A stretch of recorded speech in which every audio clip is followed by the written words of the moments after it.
Bonjour et bienvenue sur math-sup.fr. Dans cette nouvelle vidéo, nous poursuivons notre étude sur les applications du théorème du changement de variable intégrale. Dans la précédente vidéo, je vous ai montré comment appliquer la formule du changement de variable intégrale en la lisant de gauche à droite, ce qui a pour effet de transformer une fonction u de t en une variable u. Dans cette vidéo, nous allons faire la lecture à l'envers, c'est-à-dire de droite à gauche, ce qui aura pour effet de transformer une variable u en une fonction u de t. Dans les rédactions des exemples qui vont suivre, je vais vérifier toutes les hypothèses du théorème du changement de variable intégrale. Mais comme j'ai déjà eu l'occasion de vous le dire dans la précédente vidéo, il est possible que les contraintes de rédaction imposées par vos enseignants soient moins fortes. Par conséquent, n'hésitez pas à adapter la rédaction que je vous propose ici à vos propres contraintes. Comme dans notre précédente vidéo, je vais utiliser la notation du sur dt pour désigner la dérivée de u. Et je considérerai du sur dt comme étant une véritable fraction, ce qui nous autorisera à écrire du est égal à u' de t fois dt. Ainsi, si on veut transformer ce qui se trouve sous l'intégrale de droite de notre formule en ce qui se trouve sous l'intégrale de gauche de notre formule, eh bien, nous allons partir de ce qui se trouve sous l'intégrale de droite, à savoir f de u du. Ensuite, nous allons faire apparaître du sur dt en disant que ceci est égal à f de u fois du sur dt fois dt, et ceci est possible puisque l'on considère du sur dt comme étant une véritable fraction. Ensuite, on va remplacer du sur dt par u' de t. Et enfin, comme le jeu va consister à transformer la variable u en la fonction u de t, eh bien on va remplacer u par u de t, ce qui va nous donner f de u de t, u' de t fois dt. Et comme vous pouvez le remarquer, la dernière expression, c'est exactement l'expression qui se trouve sous l'intégrale de gauche de notre formule du changement de variable intégrale. Comme j'ai déjà eu l'occasion de vous le dire dans les deux précédentes vidéos, vous pouvez considérer ces manipulations comme étant de pur bidouillage formel pour retrouver ou bien appliquer la formule du changement de variable intégrale, ou bien vous pouvez admettre qu'il est possible de construire un cadre théorique pour donner un sens à du et à dt, mais qu'il est un petit peu trop tôt pour aborder ce cadre en première année. Pour ce premier exemple, nous allons calculer l'intégrale de 0 à 2 de exponentielle t sur exponentielle t plus 1 dt à l'aide d'un changement de variable intégrale qui va consister à transformer la variable d'intégration en une fonction. Alors il se trouve que cette intégrale peut très bien se calculer sans faire un changement de variable. Je vous montre ça très rapidement sur un brouillon. Si vous regardez cette expression ici, en dérivant le dénominateur, exponentielle t plus 1, vous tombez sur exponentielle t, c'est-à-dire le numérateur. Autrement dit, ceci a pour forme u' sur u. Et une primitive de u' sur u, on le sait, c'est ln de valeur absolue de u. Si bien que cette intégrale peut se calculer par crochet ln de valeur absolue de exponentielle t plus 1 entre 0 et 2, et si vous remplacez les crochets, ça vous fait ln de valeur absolue de exponentielle 2 plus 1, moins ln de valeur absolue de exponentielle 0 plus 1. L'exponentielle, on le sait, c'est quelque chose de positif, donc on va pouvoir enlever les valeurs absolues, donc c'est ln de exponentielle 2 plus 1, et exponentielle 0, je vous rappelle, ça fait 1, donc ici ça fait ln de 2. Je vous propose de garder ce résultat sur un coin de table pour vérifier si nous, à l'aide du changement de variable intégrale, nous retrouvons la même chose. Maintenant, examinons un tout petit peu la théorie. Donc, je vous rappelle, le jeu va consister à appliquer cette formule en la lisant de droite à gauche, ce qui a pour effet de transformer u en u de t. Comme vous le voyez, la formulation n'est pas tout à fait la même, puisque ici, nous avons une variable d'intégration qui est u, tandis qu'ici, nous avons une variable d'intégration qui est t. Alors pour vous aider à bien faire le parallèle entre théorie et pratique, je vous propose de changer la variable d'intégration ici avec la lettre u, c'est-à-dire qu'on va calculer en fait l'intégrale de 0 à 2 de exponentielle u sur exponentielle u plus 1 du. Et le changement de variable que je vous propose de faire consiste à poser u de t égale ln de t. Alors je vous explique pourquoi je vais poser ça. Imaginons un instant que nous transformions le u qui se trouve ici en ln de t, c'est-à-dire que l'on pose u égale ln de t. Qu'est-ce qui va se passer sur exponentielle u? Eh bien, exponentielle u va se transformer en exponentielle de ln de t, et comme vous le savez, exponentielle de ln, ça se simplifie, ça va nous donner t. Donc, cette transformation de u va avoir pour effet de transformer l'exponentielle u en la nouvelle variable t. C'est la motivation de ce changement de variable. Maintenant, revenons à la théorie. L'intégrale qui est ici correspond à l'intégrale qui est là. Alors faisons un petit peu d'identification. Donc notre fonction f de u, c'est en fait e de u sur e de u plus 1. Nous avons donc la fonction f immédiatement. F de t, c'est donc exponentielle t sur exponentielle t plus 1. Alors dans notre théorème, on a besoin de connaître son domaine de définition, qui est noté grand I ici. Alors si on regarde un petit peu ici, la fonction exponentielle est définie sur R, exponentielle t plus 1 est définie sur R et ne s'annule pas, parce que l'exponentielle est positive, donc il n'y a pas de problème de division par 0.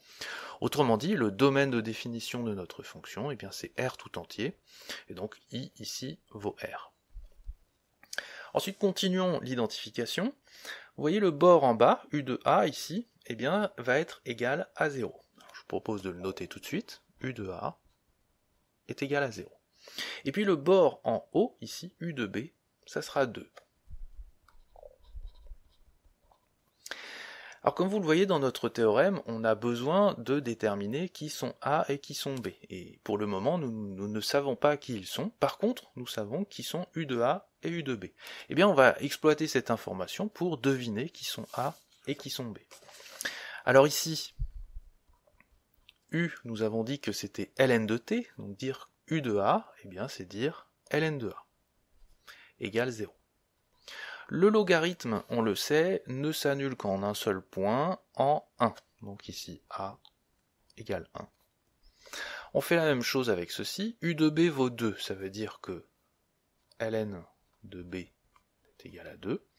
Et si vous passez à l'exponentielle sur cette égalité, eh bien vous allez tomber sur B est égal à exponentielle 2. On a donc trouvé A et B, et on peut même dire que l'intervalle AB, eh bien ce sera l'intervalle 1 e au carré. Maintenant, pour appliquer notre formule, il faut vérifier toutes les hypothèses du théorème. D'abord, il faut s'assurer que la fonction u est dérivable sur l'intervalle AB, c'est-à-dire 1e carré. Alors, allons-y. Ici, u de t, c'est ln de t. ln de t, c'est quelque chose qui est dérivable sur 0 ouvert plus l'infini, et si c'est dérivable sur 0 ouvert plus l'infini, eh bien ça sera dérivable sur 1e carré. Donc, sur 1e carré. Deuxième hypothèse, il faut vérifier que la dérivée de u est continue sur AB. La dérivée de u ici, bah c'est 1 sur t. 1 sur t, on le sait, c'est continu partout sauf en 0. Mais comme vous le voyez, 1e carré ne contient pas 0. Donc ceci c'est continu sur 1e carré. Hypothèse suivante, il faut vérifier que f est une fonction continue sur son domaine de définition. Ici, si vous regardez bien, dans la fonction f, vous avez l'exponentielle. L'exponentielle, c'est une fonction continue. Exponentielle t plus 1, c'est une fonction continue, et ça ne s'annule pas. Donc, par quotient de fonction continue dont le dénominateur ne s'annule pas, eh bien, nous aurons que la fonction f est une fonction continue sur R tout entier. Donc, je ne mets pas tous les détails, vous pouvez faire votre propre rédaction pour en conclure que f est continue sur R. Donc, R ici, c'est I. Enfin, dernière hypothèse, il faut s'assurer que f composé avec u de t est bien défini sur AB. Alors soit vous écrivez l'expression de f de u de t, soit vous jouez sur la composition. Alors c'est cette deuxième rédaction que je vais faire moi.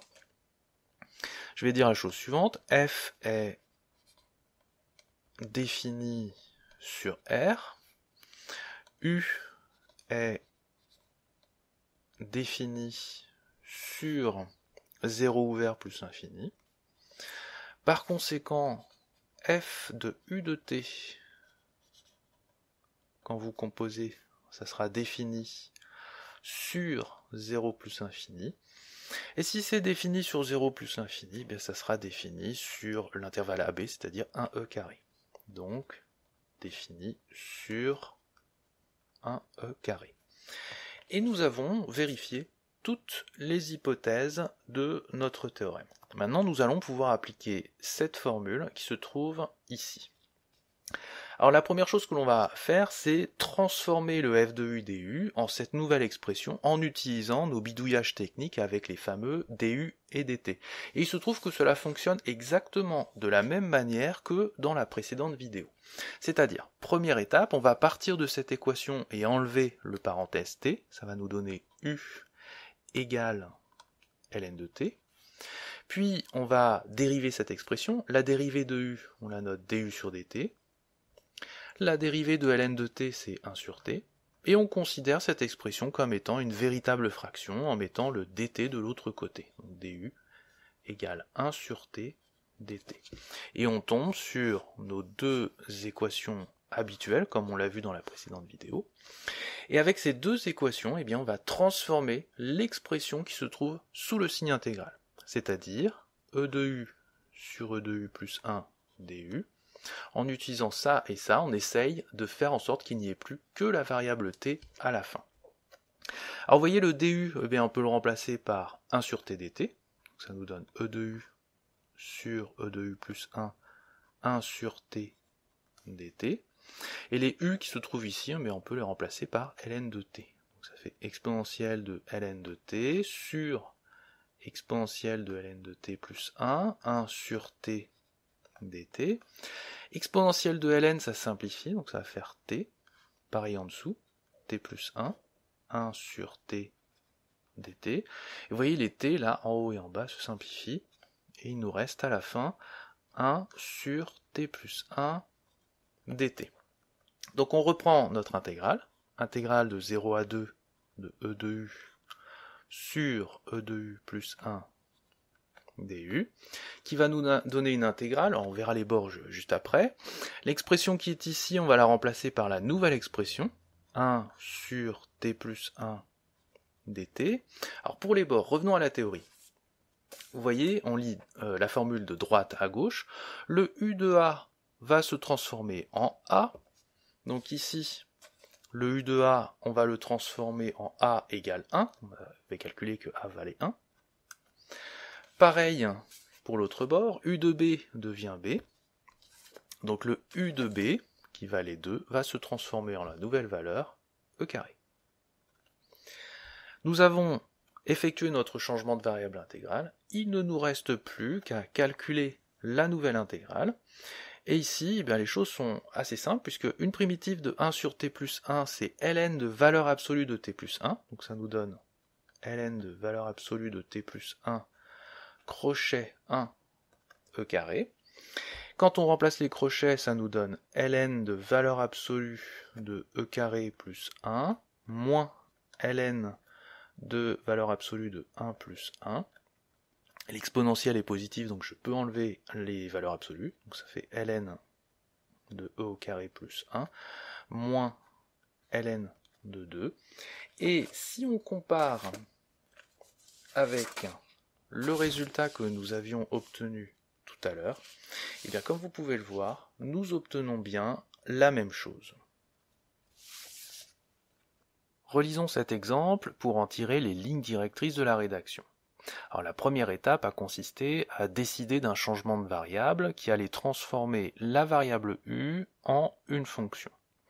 Ensuite, nous avons procédé à un travail d'identification. On a repéré qui joue le rôle de f et qui joue le rôle de u de a et de u de b. Donc on a f, u de a et u de b. Pour pouvoir appliquer le théorème du changement de variable intégrale, on a besoin de connaître a et b. Eh bien, on trouve ces valeurs de a et b en faisant une recherche d'antécédents à partir de u de a et de u de b. Une fois qu'on a a, b, u et f, on peut vérifier les hypothèses du théorème du changement de variable intégrale et passer à la partie calculatoire. Alors la partie calculatoire fonctionne exactement comme ce que nous avions fait dans la précédente vidéo.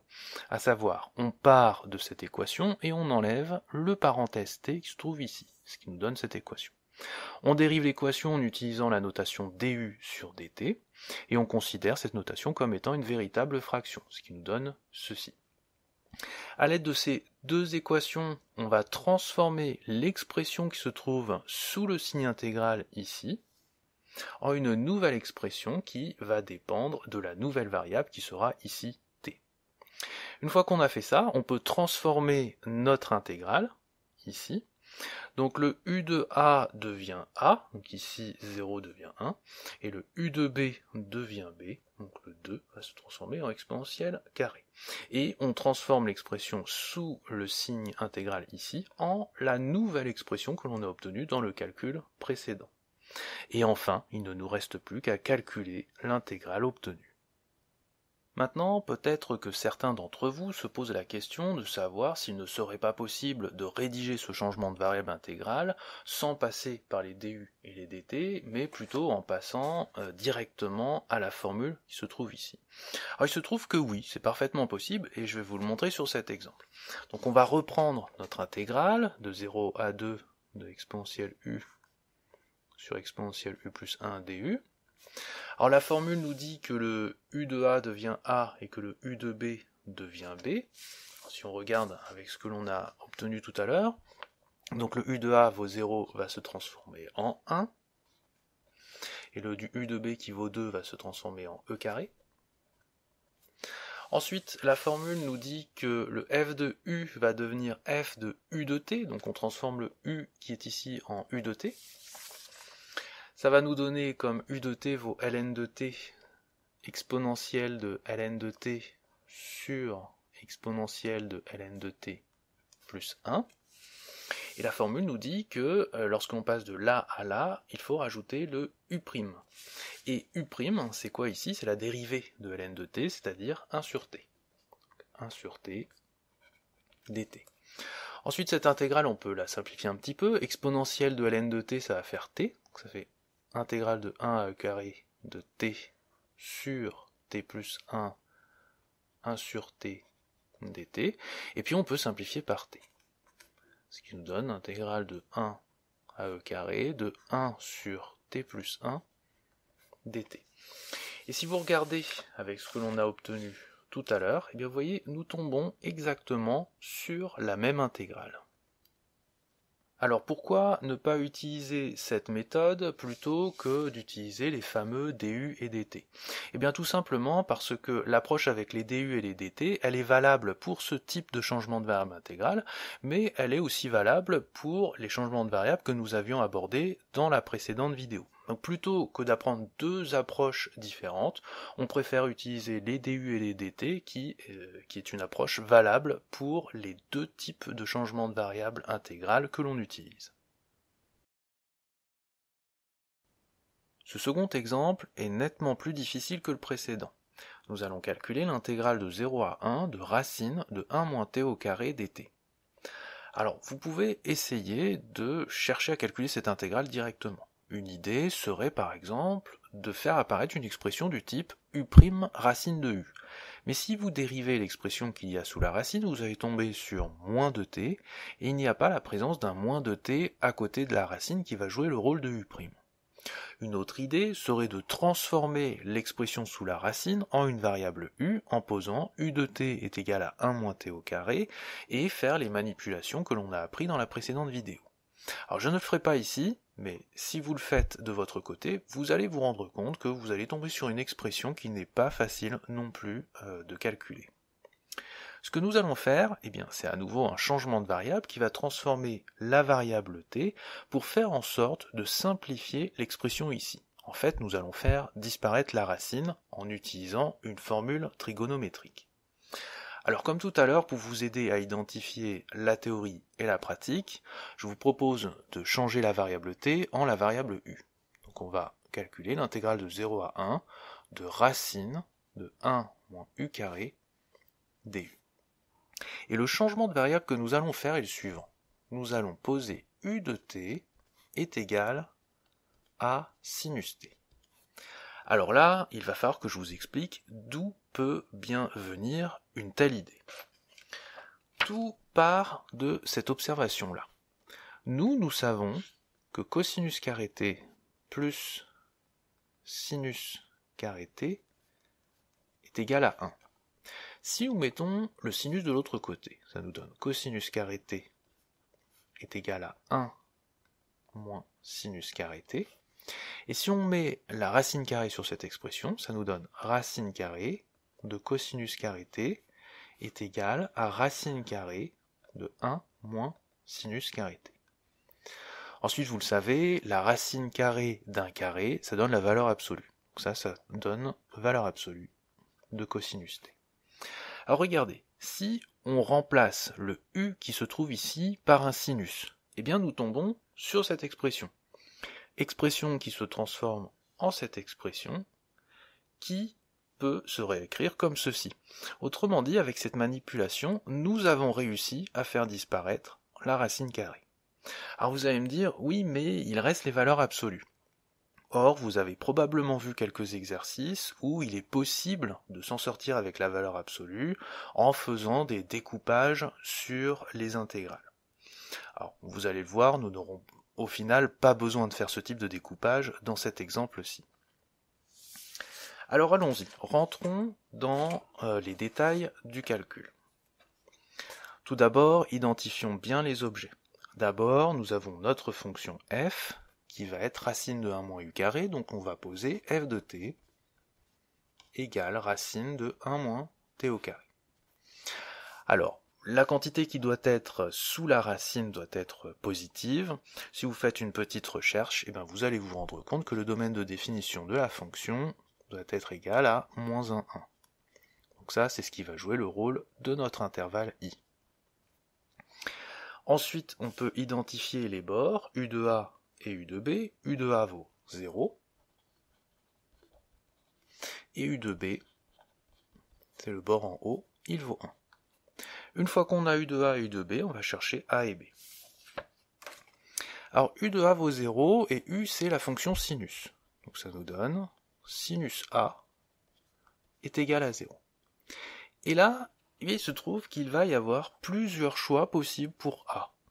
A peut prendre par exemple la valeur 0, mais le sinus il ne s'annule pas qu'en 0, il s'annule aussi en pi, en 2pi, en moins pi, etc. Alors vous allez me dire, mais quelle valeur allons-nous prendre? Eh bien en fait, on va en prendre une, puisque notre théorème ne nous dit rien sur le choix que l'on va faire sur A. Donc on va prendre une valeur qui nous arrange, que l'on connaît bien. Par exemple, moi je vous propose de poser A est égal à 0, puisque c'est une valeur que l'on utilise très couramment pour annuler le sinus. Ensuite on fait le même travail pour cette équation, ça nous donne sinus b est égal à 1, et là encore il y a plein de valeurs possibles pour b. Si vous les cherchez toutes, vous allez voir que b c'est pi sur 2 plus 2kpi, où k est un entier relatif. Là encore il va falloir faire un choix parmi toutes les valeurs, et bien je vous propose de prendre k est égal à 0, c'est-à-dire b est égal à pi sur 2. On a choisi notre A et notre B, c'est-à-dire qu'on a trouvé l'intervalle AB qui sera ici 0 pi sur 2. Il ne nous reste plus qu'à vérifier toutes les hypothèses de notre théorème. Alors d'abord, il faut vérifier si la fonction u est dérivable sur l'intervalle AB. La fonction u, c'est le sinus. Le sinus, c'est dérivable sur R, donc si c'est dérivable sur R, ça sera dérivable sur 0pi sur 2.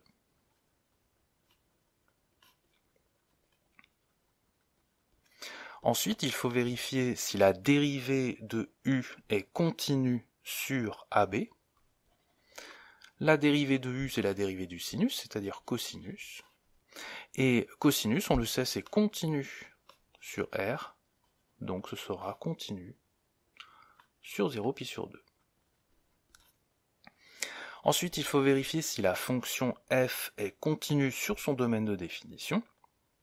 Alors 1 moins t au carré, c'est une fonction continue, la racine carrée aussi, et puis elle se compose bien parce qu'on a choisi un domaine de définition qui fait que ça se compose bien. Donc je vous laisse mettre les détails. On a que f est continu sur son domaine de définition. Donc ça c'est i. Ensuite, dernière condition, il faut s'assurer que f de u de t est bien défini sur AB, c'est-à-dire 0π sur 2. Alors ici, il faut faire un tout petit peu attention, puisque f est défini sur moins 1, 1, donc on ne peut pas remplacer le t par n'importe quoi. Mais il se trouve que le sinus est une fonction qui est comprise entre moins 1 et 1, donc on peut très bien remplacer le t qui est ici par un sinus. Donc on va dire tout ceci. On va dire que u est défini sur R. On va dire que u de t est toujours comprise entre moins 1 et 1, pour tout t dans R. Et on va dire que f est défini sur moins 1, 1. Donc on peut composer les deux fonctions. F de u de t sera définie sur R, et si elle est définie sur R, elle sera définie sur 0π sur 2. Nous avons vérifié toutes les conditions de notre théorème. On peut donc appliquer le changement de notre intégrale. Alors comme tout à l'heure, on va prendre cette équation et on va enlever le parenthèse t. Ça nous donne u égale sinus t. On va dériver.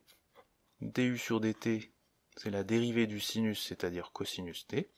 Et on met le dt de l'autre côté. Donc du est égal à cosinus t dt. Donc on a nos deux équations usuelles que l'on va utiliser pour transformer l'expression qui est ici. Racine de 1 moins u au carré du. On peut remplacer le du par cos t dt. Ça fait racine de 1 moins u au carré cos t dt. Et puis on peut remplacer le u par sinus, ce qui fait racine de 1 moins sinus carré t cosinus t dt. 1 moins sinus au carré, on l'a vu tout à l'heure, c'est cosinus au carré. Donc ça fait racine de cosinus carré fois cosinus t dt. Et la racine d'un carré, c'est la valeur absolue. Donc valeur absolue de cosinus t dt.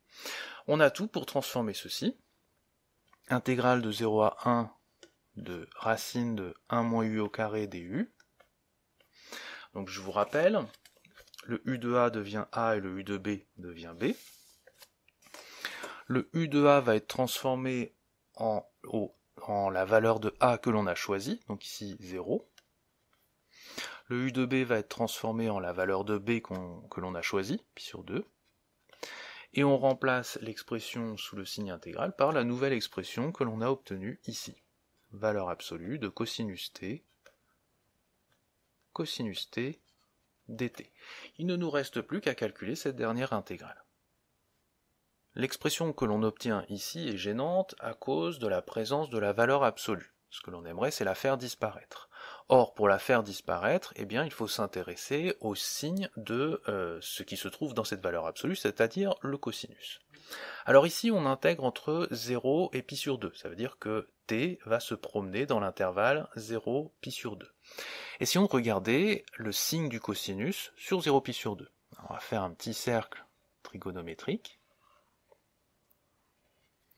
Donc ici on a l'angle 0, l'angle pi sur 2, et je vous rappelle, lorsqu'on prend un angle θ quelconque, le cosinus se lit ici. Lorsque l'on se balade entre 0 et pi sur 2, eh bien on voit que le cosinus va se promener ici, c'est-à-dire que le cosinus sera positif. Comme il est positif, eh bien il est égal à sa valeur absolue. On va donc pouvoir remplacer la valeur absolue de cosinus par cosinus. Alors on va dire ça, pour tout t dans 0 pi sur 2, cosinus t est positif, donc la valeur absolue de cosinus t est égale à cosinus t. Donc dans notre intégrale, eh bien on remplace la valeur absolue par cosinus t fois cosinus t dt, c'est-à-dire l'intégrale de 0 à pi sur 2 de cosinus carré de t. Ensuite, pour calculer ce type d'intégrale, il y a plusieurs stratégies possibles. Soit vous faites de la linéarisation, ou bien si vous n'avez pas vu de linéarisation, eh bien vous pouvez utiliser une formule trigonométrique que l'on apprend en général au lycée, qui dit que cosinus carré t, c'est 1/2 de 1 plus cosinus de t. On va remplacer ici. Donc ça va faire intégrale entre 0 et pi sur 2 de 1/2 de 1 plus cosinus de t dt. Alors je vous propose de sortir le 1/2. 1/2 de l'intégrale de 0 à pi sur 2 de 1 plus cosinus de t dt. Et puis on primitive. Donc ça fait 1/2 de crochet. Une primitive de 1 c'est t. Une primitive de cosinus de t c'est 1/2 de sinus de t. Et on remplace les crochets, donc toujours 1/2. Si on remplace par pi sur 2, ça va faire pi sur 2 plus 1/2 de sinus de pi sur 2, moins, on remplace par 0, 0 plus 1/2 de sinus 0. Alors, les deux ici, on peut les simplifier. Sinus pi, eh bien, on le sait, ça fait 0. Sinus 0, on le sait, ça fait 0. Donc ça, c'est 0, 0, 0. Il nous reste pi sur 2, donc 1/2 de pi sur 2, c'est-à-dire pi sur 4. Nous venons donc de démontrer que cette intégrale est égale à pi sur 4. Maintenant, revenons quelques instants pour commenter cet exemple. Alors si vous regardez toute la partie qui consiste à vérifier les hypothèses et à transformer l'intégrale, vous verrez qu'il n'y a pas de grande différence par rapport à ce que l'on a fait dans le précédent exemple, ni même avec ce que l'on a fait dans la précédente vidéo. Par contre, la nouveauté, c'est que lorsque l'on cherche à appliquer la formule théorique de droite à gauche, il arrivera des situations où vous aurez plusieurs choix possibles pour A et plusieurs choix possibles pour B. Et ce sera à vous de choisir un A et un B en fonction des contraintes qu'on vous aura données, ou bien parfois ce sera à vous de les choisir librement. Et c'était le cas ici, j'ai décidé de prendre A est égal à 0 pour annuler le sinus, et de poser B est égal à pi sur 2 pour avoir un sinus qui fait 1. Pour notre troisième et dernier exemple, nous allons calculer l'intégrale de 0 à 1 de 1 sur 1 plus t au carré, le tout au carré dt. Alors si vous cherchez à calculer directement cette intégrale, une première idée serait qu'elle soit de la forme intégrale de u' sur u carré. Mais si vous dérivez l'expression qui se trouve entre parenthèses, 1 plus t au carré, ça va vous donner 2t, et comme vous le voyez, il n'y a pas moyen de faire apparaître du 2t en haut de la fraction. Donc cette piste n'aboutira pas. Il se trouve que pour calculer cette intégrale, nous allons suivre un cheminement analogue à l'exemple précédent en passant par une formule trigonométrique.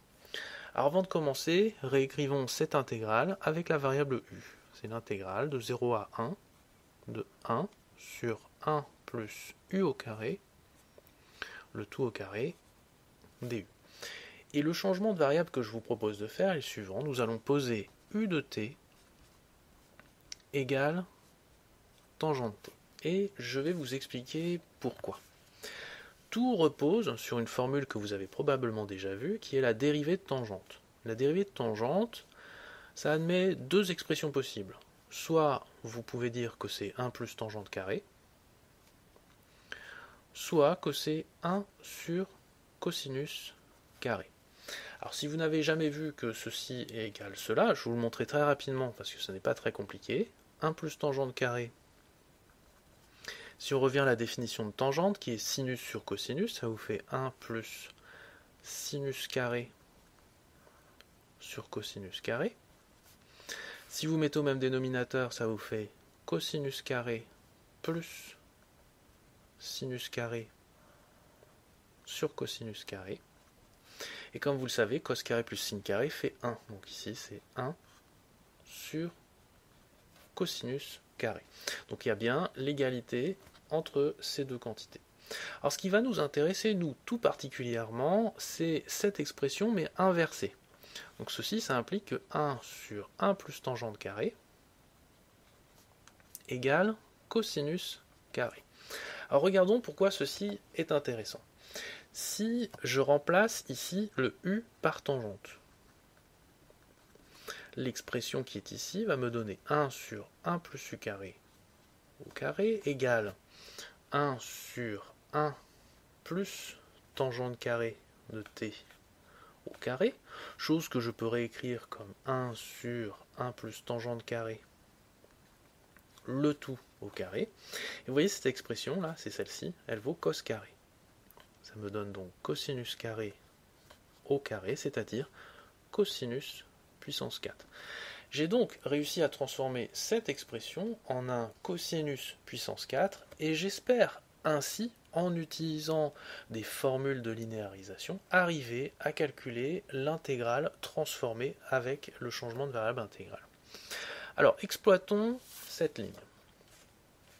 Comme d'habitude, identifions notre théorie avec la pratique. Donc la fonction f, c'est celle-ci. On a donc f de t égale 1 sur 1 plus t au carré, le tout au carré. Alors comme vous le voyez, le dénominateur ici ne s'annule pas, donc on a une fonction qui est définie sur R, c'est-à-dire que l'intervalle I, c'est R tout entier. Ensuite, on peut identifier les bords. U de A vaut 0, et U de B vaut 1. Nous allons chercher A et B. La fonction U, c'est tangente, donc U de A vaut 0, ça veut dire que tangente A est égale à 0.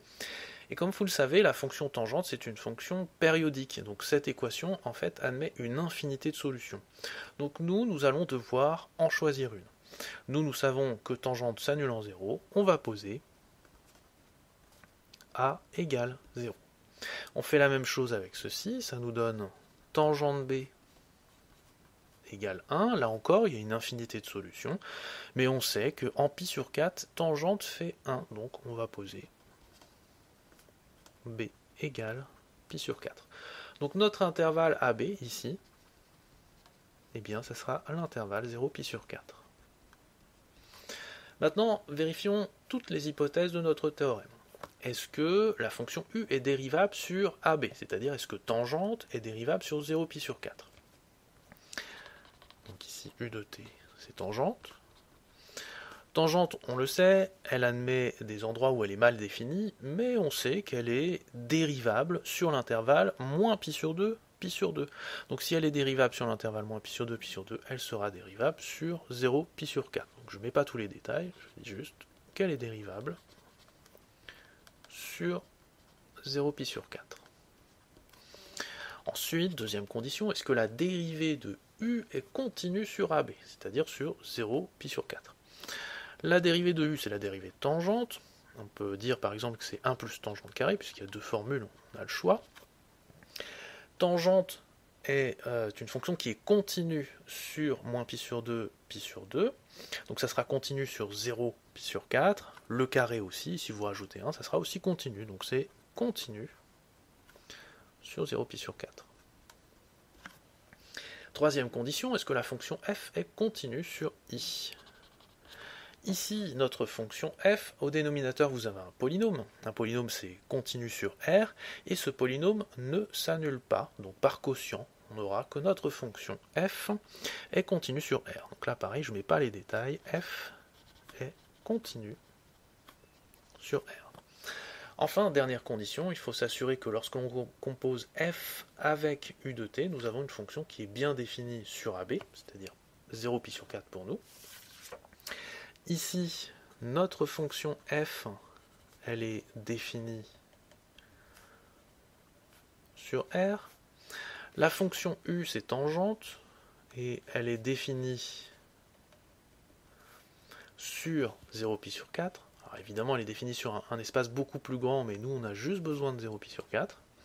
Donc quand on compose, f de u de t sera définie sur 0 pi sur 4. Nous avons vérifié toutes les hypothèses du théorème. Maintenant, on va transformer notre intégrale. Donc comme d'habitude, on prend cette équation, on enlève parenthèse t, u égale tangente t, on dérive, la dérivée de u c'est du sur dt, la dérivée de tangente on a deux expressions possibles, ici je vous propose d'utiliser l'expression avec cosinus, vous verrez ça va bien simplifier les choses par la suite. Donc la dérivée de tangente, on va dire que c'est 1 sur cosinus carré. Puis on considère l'expression qui est ici comme s'il s'agissait d'une véritable fraction, donc du, c'est 1 sur cos carré de t dt. Et on va exploiter ces deux formules pour transformer ceci. 1 sur 1 plus u carré au carré du. Donc je remplace u par tangente, ça fait 1 sur 1 plus tangente carré le tout au carré, et le du je le remplace par 1 sur cos carré dt. Maintenant, rappelez-vous des calculs que l'on a effectués tout à l'heure. Nous avons vu que cette expression, qui est ici, est égale à cosinus puissance 4. Donc on va remplacer, je ne vais pas refaire tout le calcul, ça c'est cosinus puissance 4 t, 1 sur cosinus au carré t dt, et vous voyez ici on peut simplifier, ça va nous donner cosinus carré de t dt. Maintenant on va réécrire cette intégrale avec la nouvelle variable, intégrale de 0 à 1, de 1 sur 1 plus u au carré du. Ça va nous faire l'intégrale de la nouvelle expression, cosinus au carré dt.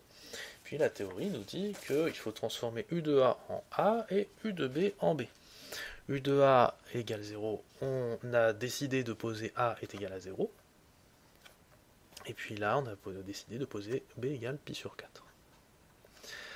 Arrivé ici, eh bien c'est un calcul que l'on a déjà fait dans l'exemple précédent. On linéarise, donc je vous laisse faire les détails pour ne pas rallonger cet exemple.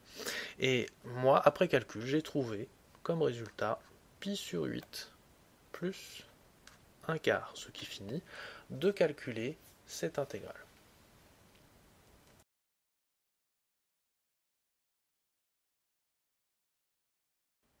Voilà, nous en avons fini avec cette troisième vidéo consacrée au changement de variable intégrale. Alors avant de conclure, j'aimerais réitérer certaines choses que j'ai déjà dites mais qui me semblent importantes. La première concerne la rédaction. Alors comme je l'ai dit, ici j'ai fait une rédaction très détaillée pour vous permettre de faire le lien entre la théorie et la pratique. Mais sachez que les exigences institutionnelles en matière de rédaction sont très variables en fonction de votre filière d'études et aussi de vos enseignants. Par conséquent, n'hésitez pas à adapter tout ce qui a été fait ici à votre situation personnelle. D'autre part, je vais réitérer un conseil que j'ai donné dans la précédente vidéo. Pour chaque changement de variable que vous allez rencontrer, repérez bien la stratégie qui a été mise en œuvre. Si vous êtes capable de la repérer, eh bien vous pourrez la réexploiter par la suite. Ici, nous avons vu 3 exemples de changement de variable intégrale. Alors je ne vais pas revenir sur le premier parce que c'est un exemple très artificiel. Par contre, je vais revenir sur le deuxième et le troisième qui font partie de ce que l'on appelle les classiques de changement de variable intégrale. Le deuxième faisait intervenir la racine carrée de 1 moins u au carré. Et on ne parvenait pas à faire le calcul directement. On a alors utilisé la stratégie suivante, on a posé u est égal à sinus t, et on a exploité la formule trigonométrique cosinus carré plus sinus carré est égal à 1. Et on a réussi à faire disparaître cette racine carrée gênante pour la transformer en un cosinus. Et dans le troisième exemple, nous avions une expression du type 1 sur 1 plus u au carré, qu'on n'arrivait pas à calculer directement. Et bien on a réglé le problème en posant u est égal tangente t, et en exploitant la formule trigonométrique 1 sur 1 plus tangente carré est égal à cosinus au carré, ce qui a eu pour effet de transformer une fraction gênante en un cosinus. Avec ces deux exemples, vous disposez maintenant de stratégies nouvelles pour attaquer des intégrales qui posent problème. Donc vous saurez que lorsque vous aurez une racine carrée de 1 moins u carré, un changement de variable du type u est égal à sinus, ça peut conduire à la résolution du problème, et que si vous avez une intégrale faisant intervenir du 1 sur 1 plus u carré, poser u est égal à tangente t, ça peut potentiellement résoudre vos problèmes. Maintenant, pour terminer notre cycle d'études concernant les changements de variables intégrales, il nous reste à étudier comment calculer une primitive à l'aide d'un changement de variable intégrale.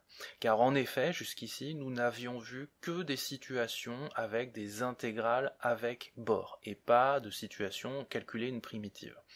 Et c'est ce travail que nous ferons dans la prochaine vidéo. En attendant, n'hésitez pas à cliquer sur le petit pouce bleu qui se trouve sous la vidéo, à vous abonner à ma chaîne, et aussi pourquoi pas à me faire un don sur Tipeee. Je tiens au passage à remercier toutes celles et tous ceux qui m'ont fait un don sur Tipeee, car chaque vidéo me demande beaucoup de temps et je ne reçois aucun financement, qu'il soit public ou privé. Vos dons, même minimes, ont donc une importance. J'espère vous avoir aidé avec cette nouvelle vidéo, et puis je vous dis à bientôt pour la suite.